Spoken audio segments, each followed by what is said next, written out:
Good evening. It's Tuesday, September 23rd. Welcome to a new episode of System Update, our live nightly show that airs every Monday through Friday at 7 p.m. Eastern, exclusively here on Rumble, the free speech alternative to YouTube. Tonight, we don't actually need much of an introduction. As we've noted before, there really is no such thing as a slow news cycle in the Trump era, but that has been particularly true over the last 2.5 weeks, not only because of Charlie Kirk's murder and all of the various fallout from it, but also a whole variety of other undercover stories that were happening during the last couple of weeks that has made the last, say, 2 to 3 weeks a particularly intense news cycle. One of the people who has been at the heart of much of it, in part because he was a longtime friend of Charlie Kirk and has been speaking about his friend, but also because he was involved in a little preposterous controversy that emerged out of the Charlie Kirk memorial. But also we wanted to talk to him about a whole variety of more substantive issues as well. Is somebody who needs no introduction. His name is Tucker Carlson,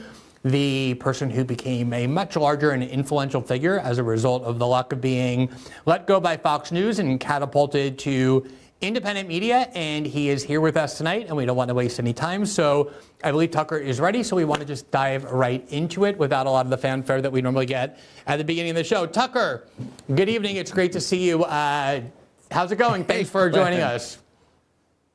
Oh, man, it's always an honor and a great pleasure to see you. Thank you.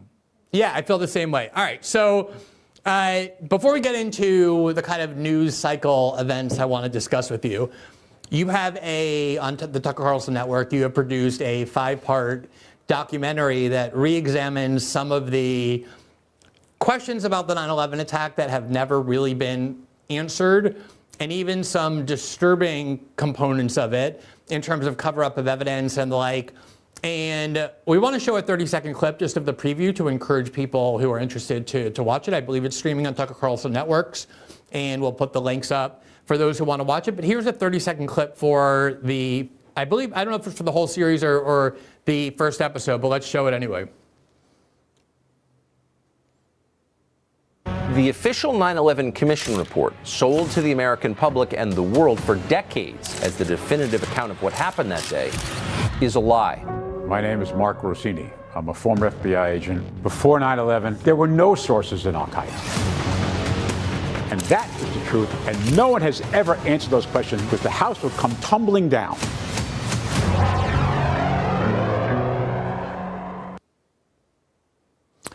Now, it's so interesting because since 9/11, there's been this whole series of embarrassing debacles on the part of our power centers, the Iraq War and the 2008 financial crisis and COVID and Russiagate and so many more that have really destroyed trust and faith in Americans' institution. But at the time of 9/11, that really wasn't the case. I think most people roughly thought the official story offered for how the 9/11 attack happened was more or less accurate. I think most people in mainstream circles, I would include myself, I think you were among them as well, kind of dismissed people who were on the fringes saying, no, we need to look at this differently. The official story doesn't make a lot of sense. And obviously you have decided that there are things worth looking at here. Why is that? What gave you this kind of impetus to decide that you wanted to delve into this? Well, just to correct the record, I didn't dismiss people who had questions about 9/11. I attacked them savagely as lunatics and as people who were soiling the memory of those killed on 9/11. Like a lot of people had a friend killed on 9/11. And I was really angry and sort of awful to people who asked legitimate questions. I mean, almost all questions are legitimate as far as I'm concerned, as long as they're offered in good faith, and I think these were. So I had atoning to do for my own behavior, but I wanted to revisit this for the same reason I think all of us are revisiting a lot of assumptions that we had, and it's the string of disasters predicated on lies that you just listed. And none of those disasters has ever been followed by a reckoning. And that's I think it's the most frustrating part. It's not like I haven't done dumb stuff. Well, I just admitted it. And you're a father, your kids routinely do dumb stuff like about 15 times a day. But there always has to be a point, and this is the point, where you say to the child, please acknowledge what you did. Maybe there's a punishment, maybe there's not. Acknowledging it is itself a punishment. And the reason you go through that ritual, and it's the most human of all rituals, is to teach the wrongdoer something and to lower the likelihood it'll happen again. And we abandoned that ritual completely in this country, and instead the wrongdoers, and we identify a number of them in the documentary series, were rewarded for their wrongdoing, and that would include George Tenet at CIA. It would include John Brennan, also at CIA. It would include the entire CIA, which saw its funding dramatically increase after allowing this disaster to happen. Whether they did it on purpose or not, I can't say. There's no question they allowed it. And to see the worst people, Condi Rice, for example, George W. Bush got reelected after this, again and again and again and again, thrive is too much. And actually, if that continues over time, your country falls apart because it eliminates, not only does it eliminate trust, it also stokes revolutionary levels of resentment. So you can't actually keep doing that without killing yourself. And that we're there, and we're at that point now. And that's part of the reason people are so, I think, spun up about the Charlie Kirk assassination investigation, because this is just the point where there has to be honesty, or else, people could get unruly. Anyway, I just thought we should start at the beginning. I agree with your assessment completely. 9/11 was the beginning of this kind of event. I mean, you could say that Pearl Harbor and the Kennedy assassination, I would agree with both. But this was the first time millions of people saw something happen live on television, and then within a decade or two began to reassess, like, what is it? So that's the reason, just because I want the country to continue. It's funny. I was thinking about the JFK assassination because, of course, when I was growing up, I thought that case had been solved, like the RFK killing and it's the iconography that we're taught. And I remember the first time I went back and looked at the JFK assassination in my early 20s, I was shocked. Not necessarily because I concluded that the official story was wrong and I knew who did it, but there was so much done as part of the attempt to tell the American people that it was just a single gunman that was so blatantly corrupting and should have destroyed trust in the process, beginning with the fact that obviously the CIA was a suspect, and yet they took the person who was the dominant figure of the CIA for a full decade, and even once he was fired by JFK after the Bay of Pigs, Allen Dulles was still very closely tied to the CIA, and they made him like the most influential person on the Warren Commission. So you had like a major suspect with this incredible influence. And what I want to ask you is, between that kind of thing and all the errors that we've come to learn are in the 9/11 report, if you want to be generous about it, do you think that sometimes governments are actually engaged in some like malicious cover-up where there was some very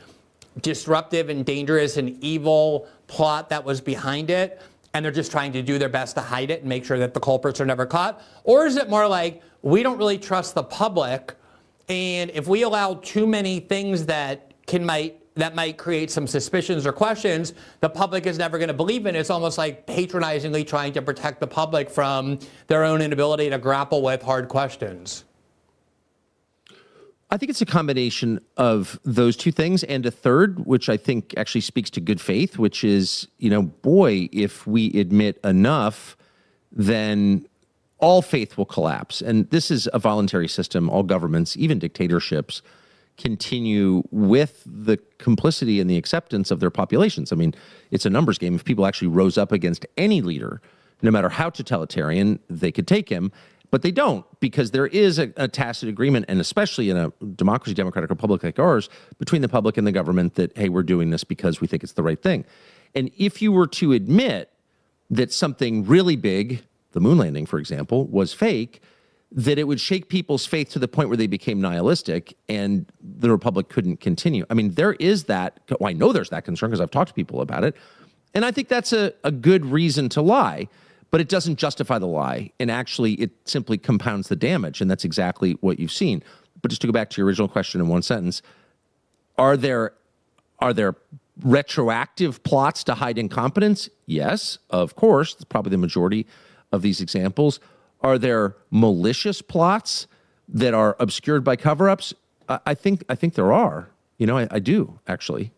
I know there are, so.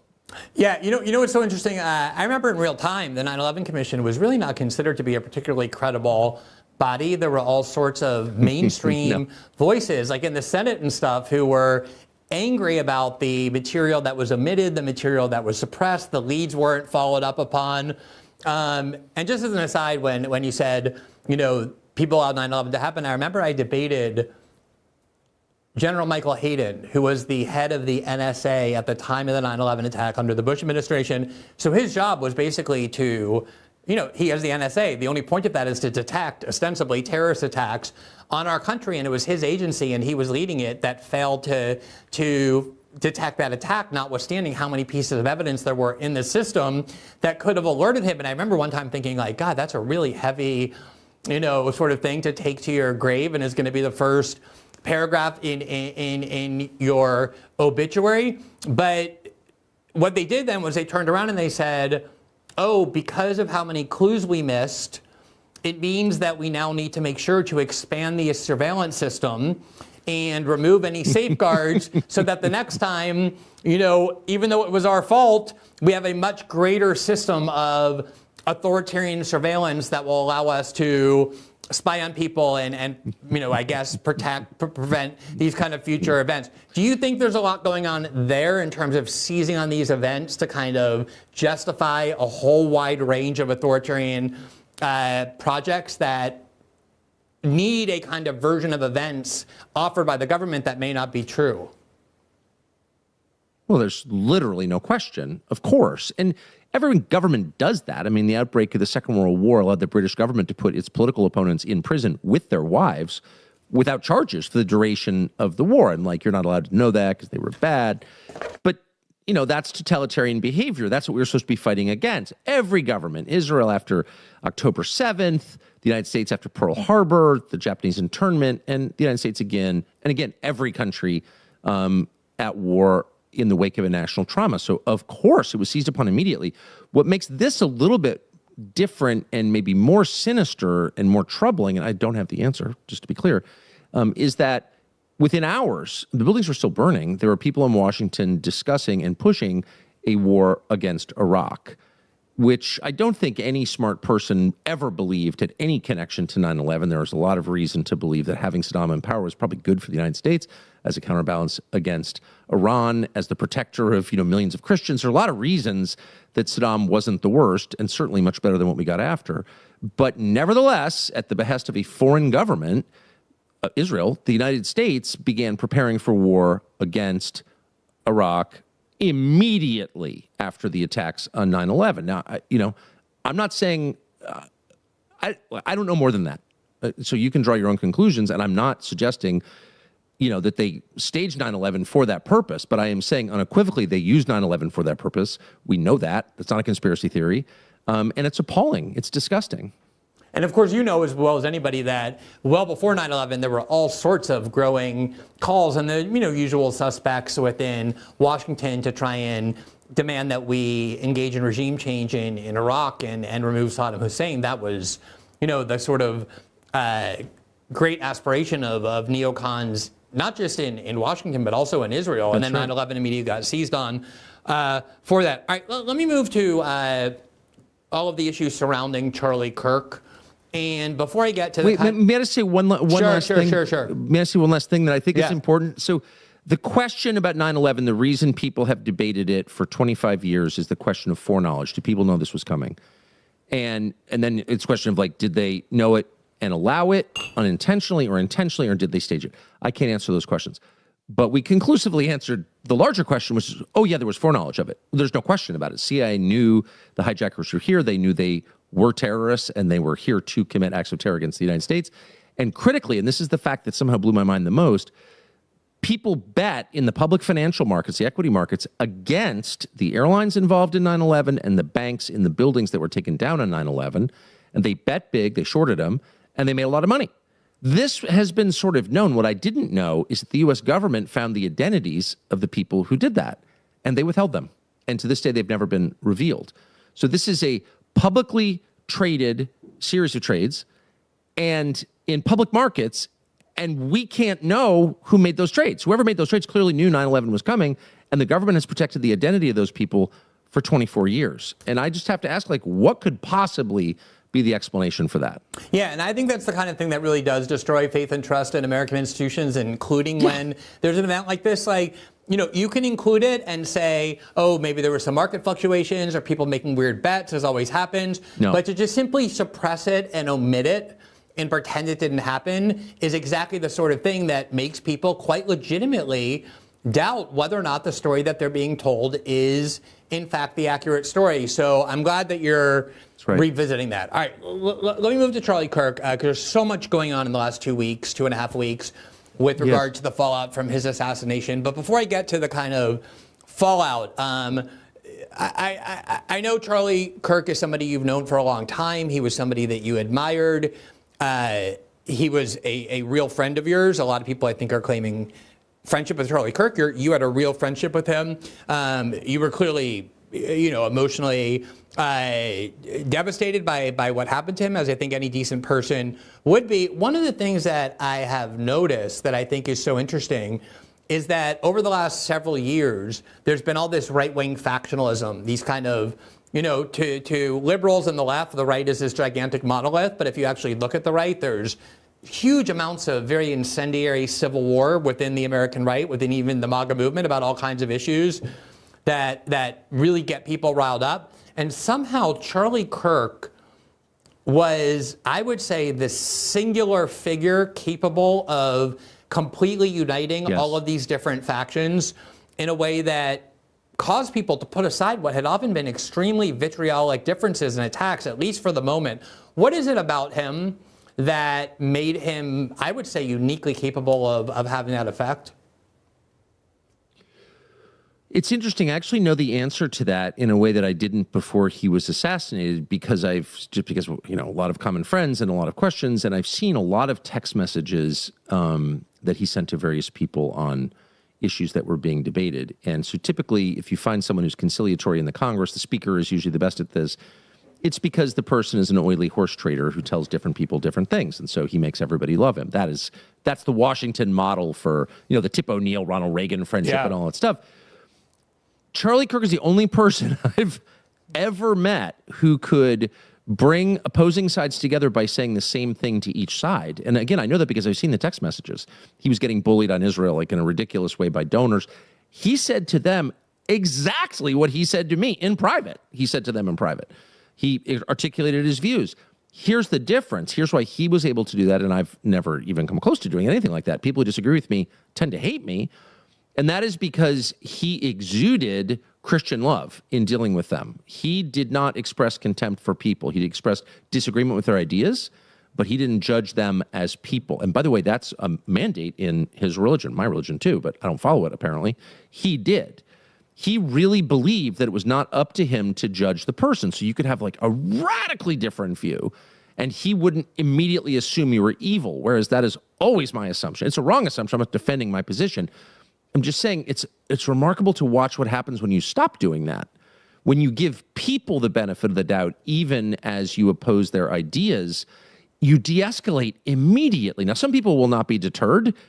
Like true ideologues don't care what you think of them. They'll just keep pushing, and he experienced a lot of that. But most people, even ideologues, actually, if they know that you love them, they're able to disagree with you without being mad at you. I mean, the secret is that simple.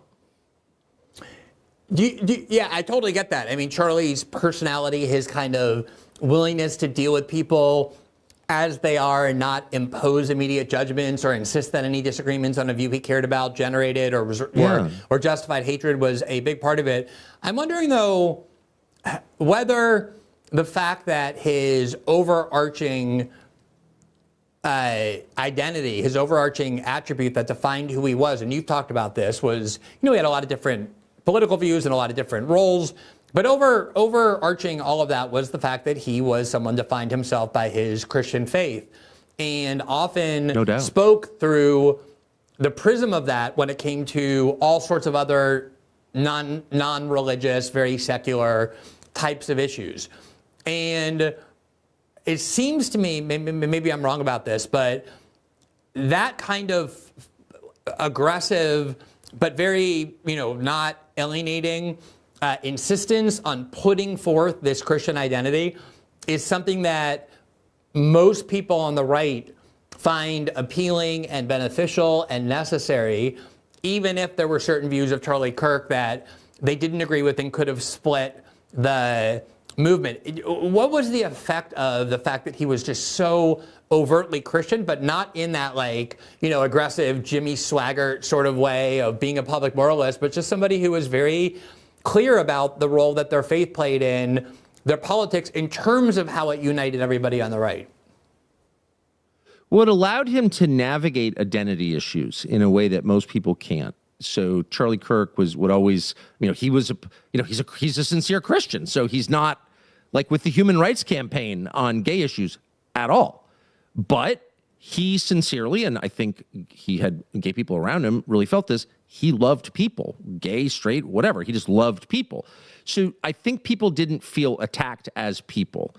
But on the main issue that splits the right, it doesn't even split the right. I mean, if you were to poll like the foreign policy views of people who voted for Trump, you would find an overwhelming number believe the United States ought to serve its own interests first and not involve itself in pointless wars. I mean, that's kind of the core.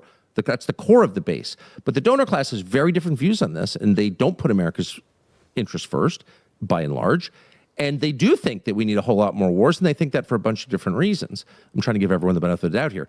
Charlie was able to talk to both sides because he was opposed to pointless wars, not because he hated Raytheon on principle or something, but because he didn't think, and his Christian faith told him this, that it's right to kill innocent people, period. It's collective punishment is always wrong from a Christian perspective. You can't kill people who haven't done anything wrong, period, ever.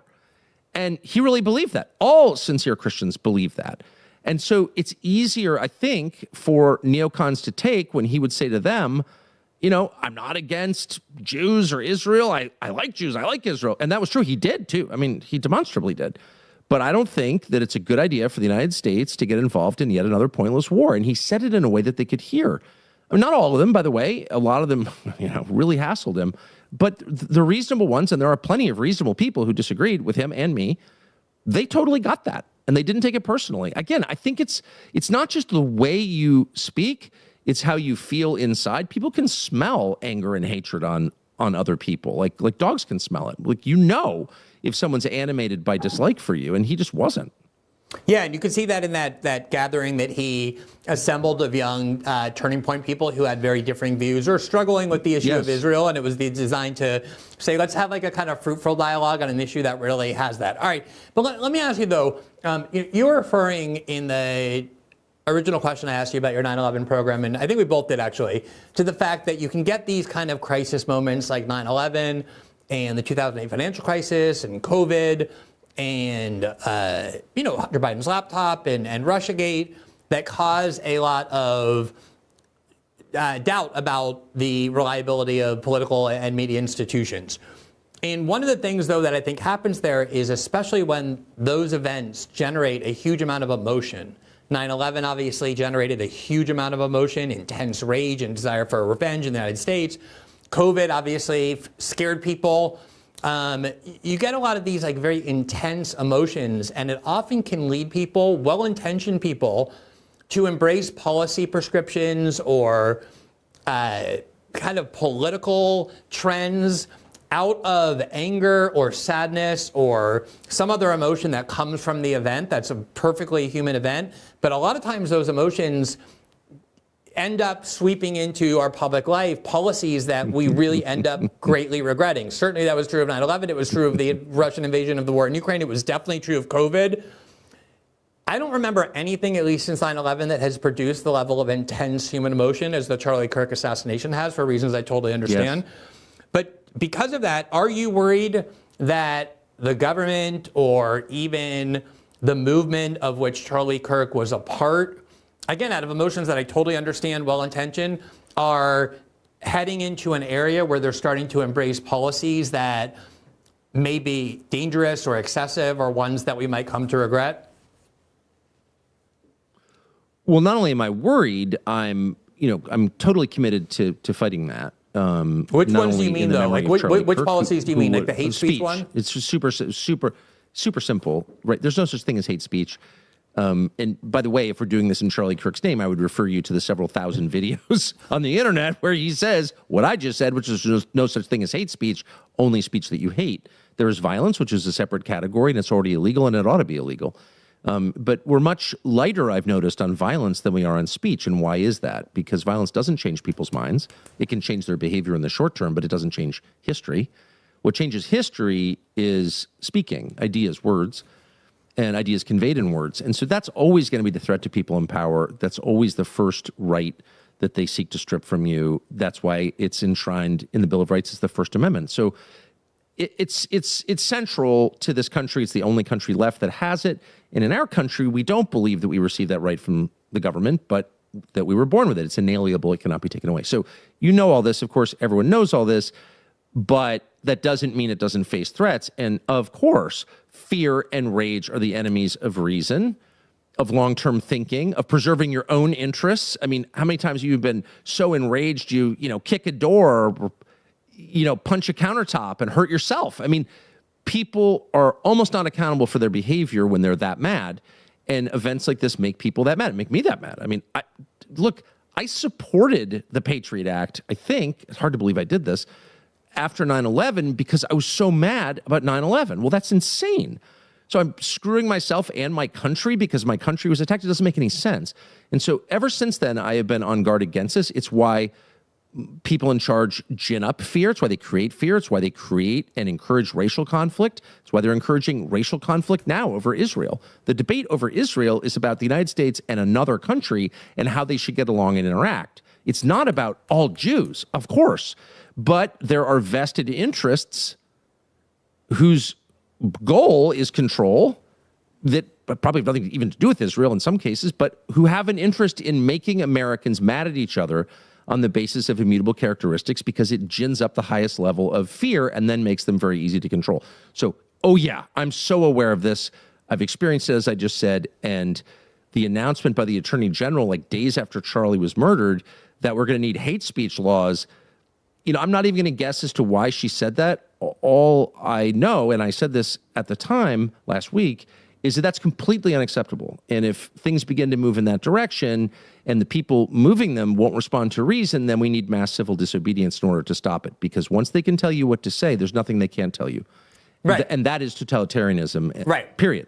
And you're very, very reliable, thankfully, consistent defender of free speech and someone who will object immediately to efforts by the government to encroach it with things like, Pam Bondi saying something so painfully wrong and dumb that you have free speech and then you have hate speech. I don't think a seventh grader has trouble understanding why that's wrong, let alone someone who went to law school. But I'm talking, and a lot of conservatives, to their credit, actually got angry about that as well.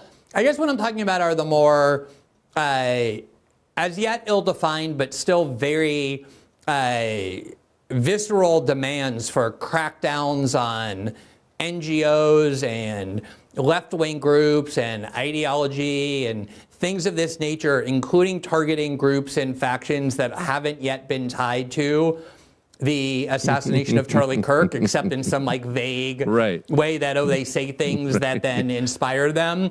How do you feel about the Muslims that sort of did thing? It again. How do I feel about blaming it on the Muslims? Yeah, or blaming left-wing NGOs or trying to infiltrate left-wing social movement groups that had no discernible connection to the Charlie Kirk killing.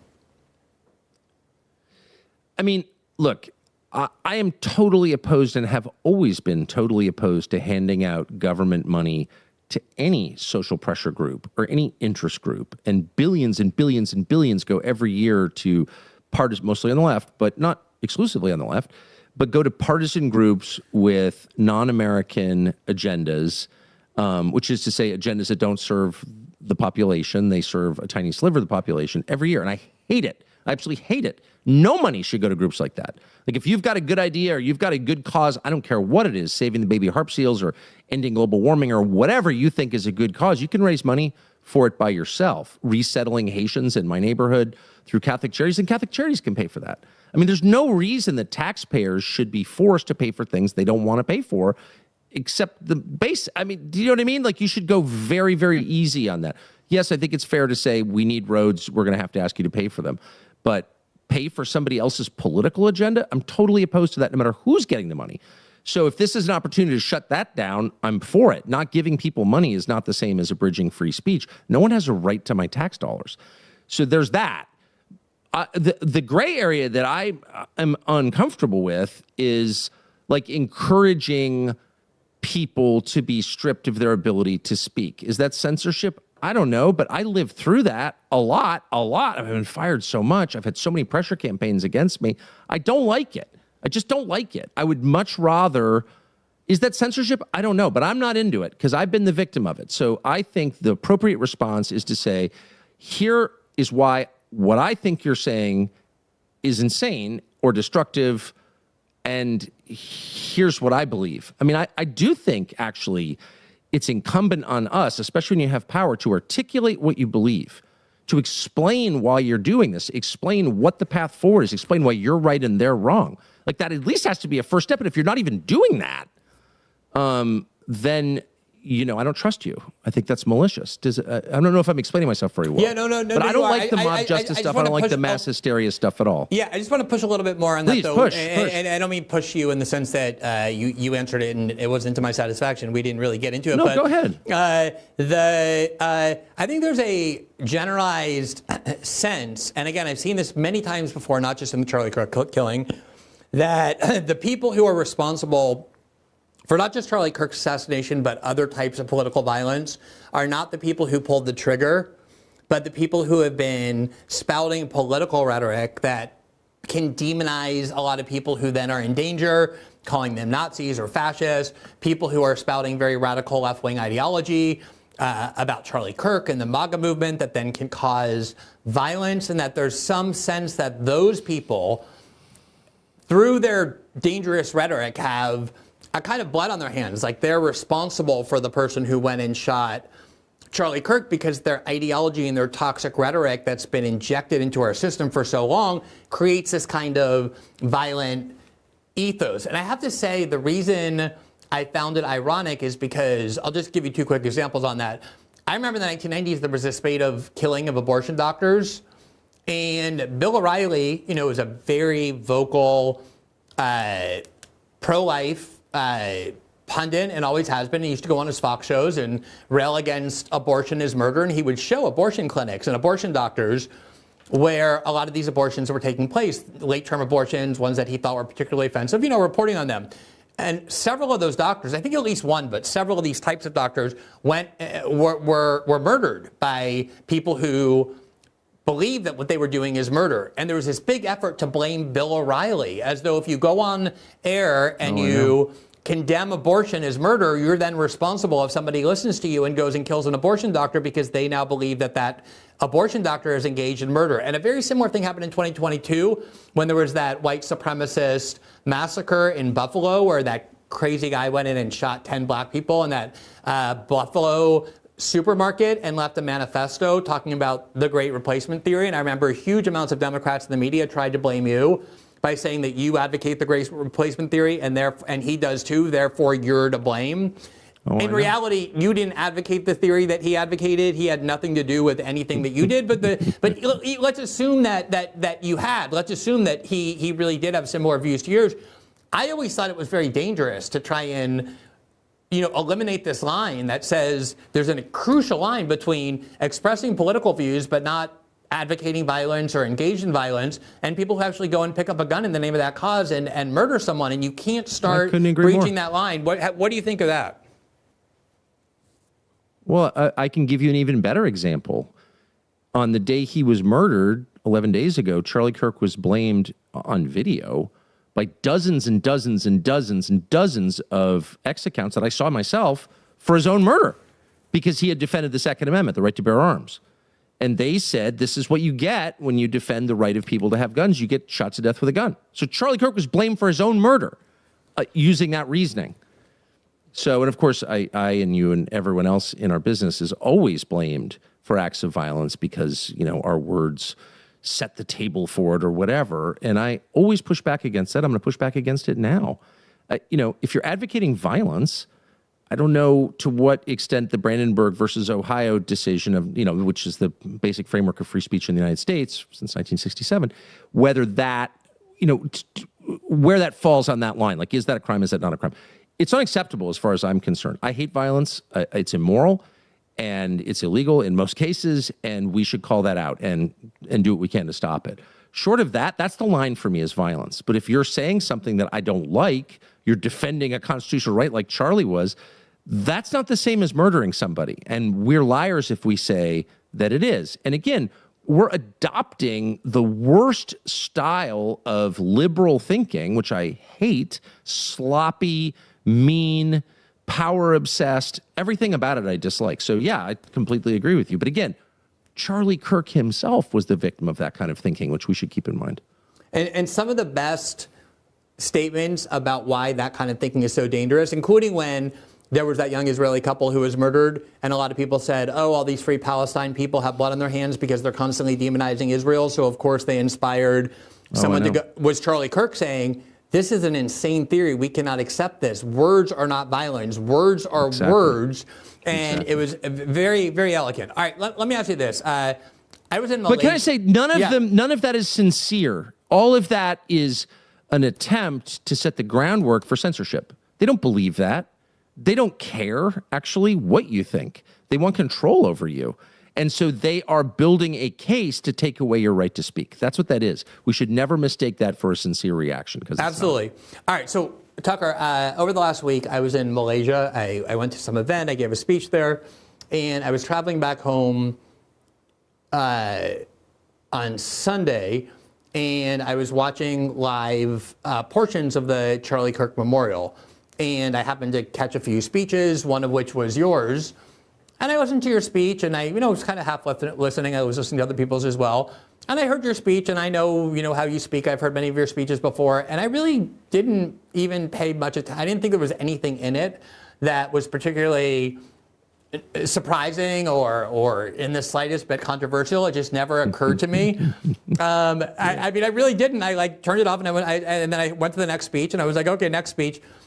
And then I woke up the next day once I got back home, and there was this extremely coordinated onslaught, not by a lot of the usual suspects, but by a much higher level of campaign at the highest levels of the Israeli government, parts of the American government, a lot of these advocacy groups, as well as very pro-Israel factions within the American right and the Republican Party, who went on a full-fledged jihad, a war, to claim that this passage in your speech was not just offensive, but was one of the worst blood libels ever uttered in a public setting since World War II, and that not only that, but it intended to imply that Israel was behind the killing of Charlie Kirk. And after I saw this, I thought it was crazy because I watched the speech. And I went back and watched the speech. And then I thought it was even crazier because I didn't understand remotely even what this, I'm around the politicals for a long time. I understand how people can make bad faith leaps to try and, ungenerously distort somebody who's their political enemy. In this case, I didn't even understand the attempt. So let me just quickly show for the audience who hasn't seen it, it's just a minute long, what it is that you said that became the source of this insane, campaign to try and demonize you in a way that you haven't even been demonized before. And then let me ask you what your understanding of this passage was. Let's play that. Ultimately, he was a Christian evangelist. And it actually reminds me of my favorite story ever. So it's about 2,000 years ago in Jerusalem, and Jesus shows up and he starts talking about the people in power, and he starts doing the worst thing that you can do, which is telling the truth about people, and they hate it, and they just go bonkers. They hate it, and they become obsessed with making him stop. This guy's got to stop talking. We've got to shut this guy up. And I can just sort of picture the scene in a lamplit room with a bunch of guys sitting around eating hummus, thinking about what do we do about this guy telling the truth about us? We must make him stop talking.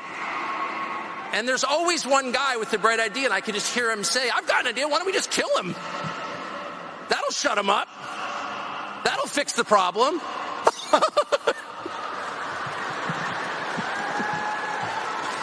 It doesn't work that way. It doesn't work that way. Everything is inverted. All All right, so we covered the insane reaction to that excerpt on last night's show and showed some of the insane organizational statements and condemnations, people calling you a neo-Nazi, the most dangerous anti-Semite ever to appear in American history. And again, these weren't just internet trolls. This was a very coordinated effort. What was that passage? Yeah. What did it mean? That's the Christian gospel. That's the story of Jesus. That's the kind of cliff notes of the New Testament. So Jesus, basically tells the truth about the authorities, the religious authorities. Jesus is, of course, a Jew. All his apostles are Jews. Everyone in the story is a Jew, for the record. And but he tells the truth about the people in power. They try to shut him up. They end up torturing him to death. They kill him. And then with the hope that that will be the end. And of course, it becomes the world's biggest religion. So I was laughing because I'm speaking, by the way, to a mostly Christian audience who is very familiar with this. And I'm laughing because, of course, you can't shut up the truth. And that's the only point I was making. But what's so interesting about the reaction is that I had no idea it would get that reaction. And I had intentionally, there had been a lot of drama about me speaking at Turning Point events. And I really love Charlie, for real, as I've said that, and his wife. And so I brought my wife, and I said to her that morning, I was like, man, I'm not going to do anything relating to politics at all. I'm only going to talk about the Christian message because I don't want to be divisive at a funeral. And I don't honestly think you should be talking about politics at a funeral. It's deeper than that. It's more important than that. So I wanted to be respectful, and I wanted to talk about the thing that Charlie cared about most. And then you get this reaction, and I wasn't on Twitter, but I kept getting texts from people like, oh, they're so mad at you about the hummus or something. Hummus. Since when is hummus Jew? It's an Arab food. I mean, the whole thing is so bonkers. And I love hummus, by the way. And every time I'm in an Arab country, I eat hummus. I guess my point is, it takes a certain kind of mindset to see that as an attack on Jews. So the two groups that immediately assumed I was attacking Jews were anti-Semites and Zionists. Both of them reached the same conclusion, like instantly, oh, he's talking about the Jews. And it just points up a deep truth that we should remember, which is that anti-Semites and Zionists see the world through the same lens. Both of them think everything is about Jews, for different reasons. And that's just not my worldview. I don't think everything's about Jews. Like, I have whole periods of my day where I don't brood about Jews. I mean, it's so crazy. And it's actually the definition of craziness. You like see things that aren't there. If I was trying to make a point about Israel, I would just say it. Why wouldn't I? That's the last thing I intended to do. And I think it's very bad for your soul to become obsessed either because of hate or because of ethno-narcissism. I mean, both are kind of the same thing. They're twins with an ethnic group. It's crazy. Like, I think they're both really sick and need to pull back from this. And you do see it a lot online where everybody on, your X feed is talking about the Jews. How is that good? It's not good for the Jews. It's not good for anybody else. It's all kind of a species of mental illness. And because it doesn't reflect reality, like in real life, I have a million interests and concerns. In fact, almost all of them that have nothing to do with Jews or Israel, or it's just not an obsession for me at all. But it is an obsession for Zionists in a very unhealthy way, and an obsession for anti-Semites and also in an unhealthy way. So and they feed off each other. They're symbiotic, and one kind of helps create the other and needs the other. It's very bad. It's sick, and it's bad, again, bad for the people who engage in it and bad for this country. So I hope we can get off that topic, treat Israel like we just treat a country with overlapping interests and diverging interests. It's, it shouldn't be that different in our mind from Malaysia, where you just were. A lot of things I like about it, some things I disagree with, that's okay. But it's not that. It's something really bad, I would say. To me, your point was so simple. The main argument of Turning Point USA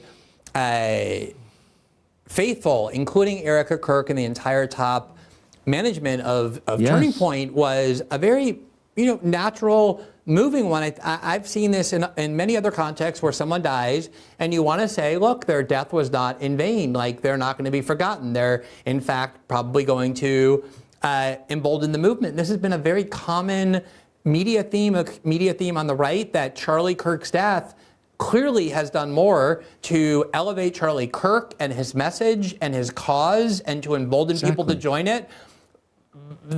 by far than any other thing that has happened. And all you were doing was saying that it's exactly the same thing that happened when they thought if they killed Jesus, they would get rid of Christianity. Exactly. And of course, the same thing happened. And it's like, but I mean, I just want to, I think though, the key context here is it's not just like people misunderstood what you were saying. You have become a very important and influential person on the American right. It doesn't matter on the American left. There's always been a lot of criticism of Israel, very virulent. But on the American right, it's been more or less locked down that people are supportive of Israel. You've had some exceptions, some important ones like Pat Buchanan and Ron Paul, who definitely not were on board with those things. But it's much bigger now, and you're one of the most prominent people doing it. There's clearly an attempt to drive you out of the discourse. The ADL, when you were at Fox, tried to get you fired. There's clearly an attempt to destroy your reputation. And they seized on this Charlie Kirk speech that was so benign in order to do it, and did so under the disgustingly, projecting guise that you were the one who politicized the Charlie Kirk memorial by bringing up Israel and bringing up, how the Jews killed Jesus when it had nothing to do with that.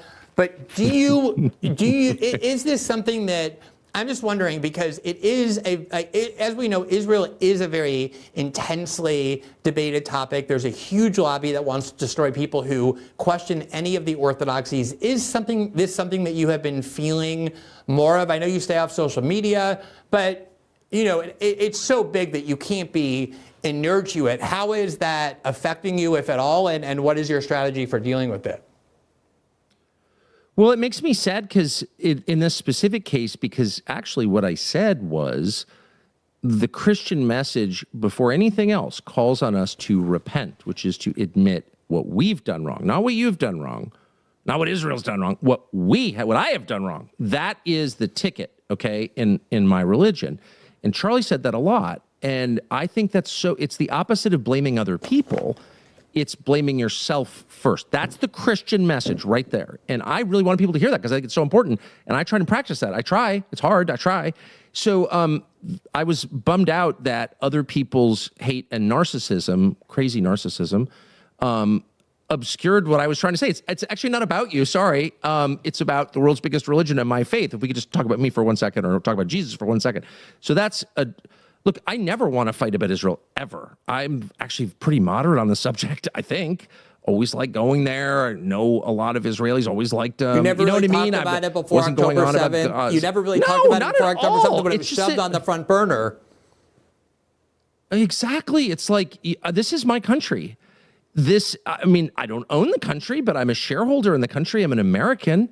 And you can't use my country like some kind of disposable product. Like, you just can't. I mean, Bibi's running around. This is a fact. I'm not guessing about this because I talked to people he said it to, is running around the Middle East, his region, and his own country and telling people point blank, just stating it, I control the United States. I control Donald Trump. He's saying that. And again, I'm not guessing at all. That's a fact. And I dare them to say that's not true because it is true and they know it's true. So I'm an American. How do you think it makes me feel? Even if I didn't vote for Trump, which I did vote, I campaigned for Trump, but even if it was Joe Biden, I'm an American. You can't it's too humiliating. I can't handle that. And I shouldn't have to put up with that. This is a country of 9 million people. I'm not even attacking the country. I'm attacking my leaders who are allowing my nation of 350 million people to be forced into doing things that are bad for me and my children because of some other country. Like, that is a violation of the most basic arrangement we have with our leaders, which is represent us, please, at least most of the time, and they're not. And there's an ongoing humiliation ritual designed to make us all crazy, designed to turn us into haters. I'm not gonna give them the satisfaction of becoming what they call me. I'm not a hater, and I'm never gonna become one. But I will never accept this. I shouldn't have to accept it. I have nothing to be ashamed of. I have no unexpressed views. I'm not hiding anything. I say exactly what I think all the time. This is wrong. And if it's not wrong, tell me how it's not wrong. Why don't you stop attacking me and trying to get family members fired, which they never stop doing? Why don't you instead tell me how you disagree with me? But they can't because they don't actually have an argument. There's no way to justify controlling the U.S. government for the purposes of another country's whatever their plan is, expansion.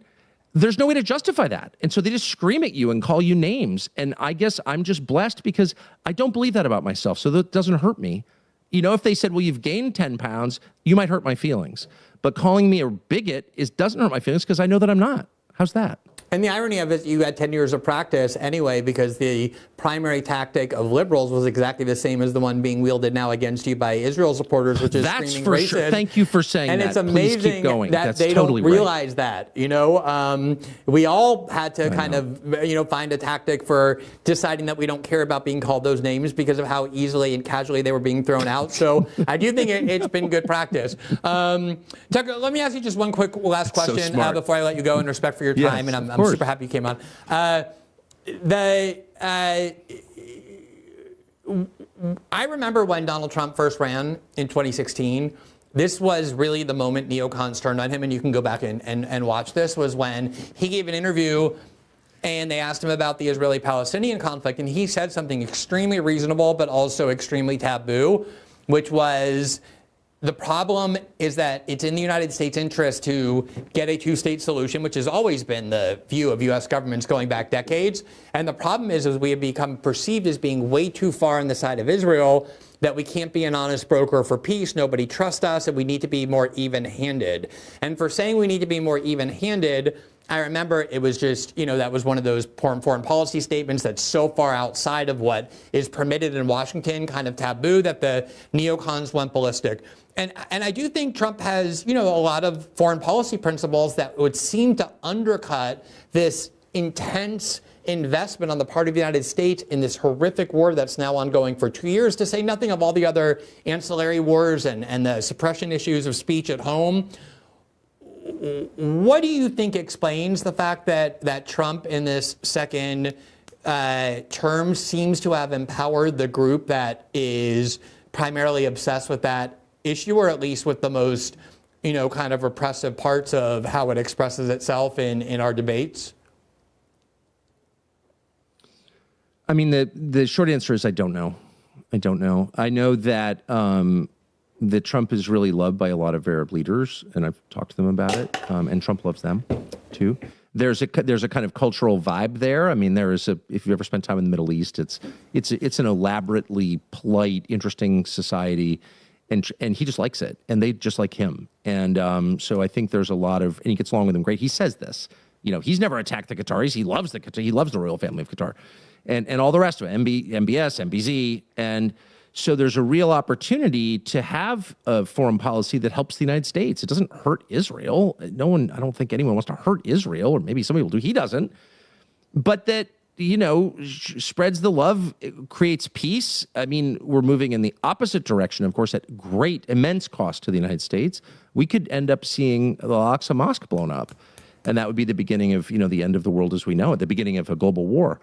And so the stakes could not be higher, literally couldn't be higher.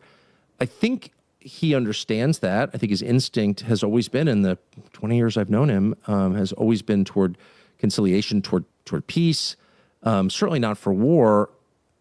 But, I have to say that the last 6 months don't suggest an even-handed approach. And I don't really know. I do think that, he saw lots of curated pictures from October 7th that upset him.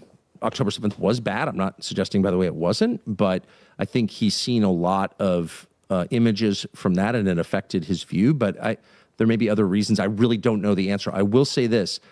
Bibi, not the nation of Israel, not Israelis, and certainly not Jews, whatever that means, the leader, the secular prime minister of a country, is doing immense harm to Donald Trump's presidency, to the United States, and to the world. Immense harm.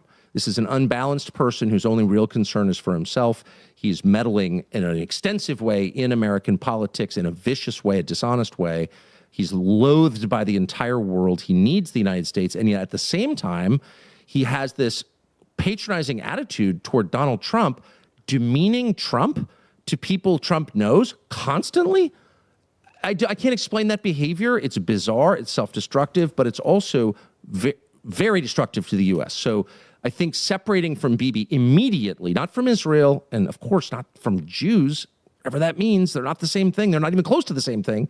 Tons of Jews hate Bibi, including in Israel, but separating from Bibi immediately I think is an essential next move. I have no idea whether that, no one's going to take my advice on it, of course, because I've been so maligned. But objectively, that is absolutely necessary, and very soon, because he is hurting his own country, our country, and the world, period. Tucker, thanks so much for coming on. Maybe you want to go and enjoy a plate of hummus as a way of making penance for your neo-Nazi remarks that went all around the world. Maybe that'll help. I don't really know. Apparently it's Jewish food. I do love I never hummus. knew It's that like before. my favorite food. Yeah, no, but it's Jewish food. It so is maybe that'll not. endear It's you. Arab food. I know. Stop. I know. I never knew it was Jewish food. That's what part of my confusion was. I still don't think it is. I didn't either. But anyway, it's great to see you, Tucker. I really always enjoy talking Great to you, to see you, and Glenn. we'll talk soon. Have a great evening. Thanks a million. All right, bye. See you, man. Bye.